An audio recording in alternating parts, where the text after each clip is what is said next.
خۆری دوازە و قوتابیانی زانکۆ و پەیمانگاکان. بسم الله الرحمن الرحيم. هو أنشأكم من الأرض واستعمركم فيها. يعني تهاتي أودان بكيوزلي أودان كنوش بكسي وكدريخ بدوار بكسي وشيار بكسي زانا ودانا وهروها زينشين. یارێک لە چاڵاکیەکانمان پێش چاڵاکبوون و ئەکتیڤبوون و کرانەوەی فۆرمی زانکۆڵاین بریتیە لە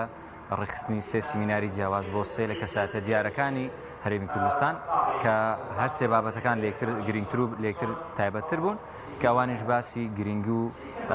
مهمی و پێگە و گرنگی چ زانست و پێگە و گرنگی زمان و پێگە و گرنگی ڕەوشت هەرسێکیان لە زانکۆدا چکە بە گومانی دەزانین ئێستا لە زانکۆ قوتابێکی زۆر هەیە بەڵام بەداخەوە بەبێ یەکێک لەوانە یاخود بەبێ دوان لەوانە یاخود بەبێ ئەوەی کە هەرسێک لەوانی هەبی بەداخەوە ئینشاڵڵە لێرانە ئەوانەی کە لێرە بەشداریان کردیا ئەتوانن لێهاتوویەکانیان لە یەکێک لەو لایەنانە یاخود لە هەر هەموو لایەنەکان بەرەو پێش بن ئیدی بۆ نوعەیە و هیوادارین قوتابیان سەرکەوتوو بن هەم چۆن لە قۆناغی دوازدەیان سەرکەوتوو بن ئینشاڵڵە ئاواش لە قۆناغەکانی زانکۆ پەیمانگاکان و قۆناغەکانی داهاتووشیان سەرکەوتوو دەبن. زۆر زار پرسیارمان دەکرێت پرسیار دەکەین دەری ئامان چ لە دروستبوونی ئینسان چییە؟ یەکسەر بە ئاەتەی وەڵامان دەدەنەوە وما خەلەقت الجن والإنس إلا ليعبدون.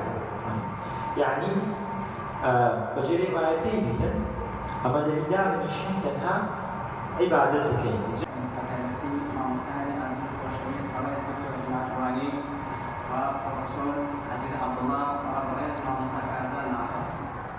ڕاستە عیبادەت یەک لە هۆکارەکان وما خەلەقت الجن والإنس إلا ليعبدون. بەڕاستی ئەو سیمینار و کۆڕانە گرنگن لۆ ئێمەی گەنج و لۆ پێشەوەی بچینە زانکۆ و پەیمانگاکان و مقدمەکمان هەبی لەسەر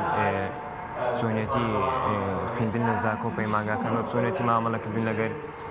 دۆخەکە و ئێمەی گەنجیش بەردەوامین لە هەوڵدان و دەستخۆشی لە مەڵبەندی کۆمەڵی دادگاریش دەکەین کە بەردەوام لە ئاگای لە چینی گەنجەوە ئەو جۆرە کۆڕ و سیمینارانە سوپاسی ئەو مامۆستایانە و دکتۆرانی ئێرش دەکەین کە خۆیان مادی دەکەن و هیوای بەردەوام بوون لۆ مەڵبەندی کۆمەڵی دادگەری کە بەردەوامبی لە پشت گەنجان بیتن. دەستخۆش لە مامۆستایان دەکەم بەڕاستی ئەو سیمینار و بێتانە سودێکی یەکجار زۆران هەیە بۆ قوتابیان و لە بۆ مامۆستایانیش کە لە هەڵنەبژاردنی بەشی غەڵەت و هۆشیاربوونەوەی قوتابیان لە بۆ بەشانێک کە ئیسفادەی هەیە لە بۆیان و ئەو ئامانجانێک کە دیاریان کردیە هەنێ بەڕاستی قوتابیان زۆر جار کە دووساری شکست دەبنەوە و ناگەن بۆ ئامانجەکە هەیەنە پێویستە هەوڵدەن هەستا بەردەوام بن لەسەر ئامانجەکانیان و ئەو بەشەی کە خودای گەورە لە بکردنی ئامانج و بوویتە قسمە لە بۆیان و دەستخۆشی لە مامۆستایان دەکەین کە ئەو سیمینارانە بەڕاستی جێگەی شانازین جێگەی دەستخۆشی بۆ قوتابیان کە زۆر سوودی هەیە لە بۆ هۆشیارکردنەوەی قوتابیان لە بۆ هەڵبژاردننی ئەو بەشانەی کە سوودی دەبووی لە بۆیان. ئاەت دەبی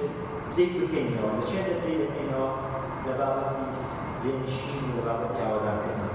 زۆر بابەتەکە زۆر گرنگە واستی دەبی ئەمەمان ئەوەی کە پێی دەرین قوتابی ڕاستەقینەوە وەکو مامۆستایەکی زانکۆ دووشتی لێ داواکراوە بەڵام بابەتی ئاوادانکردنەوەش یەکێکە لەو بابەتانەی کەوا زۆر گرنگە بەڕاستی هو أنشأكم من الأرض واستعمركم فيها. يعني تهاتي أودان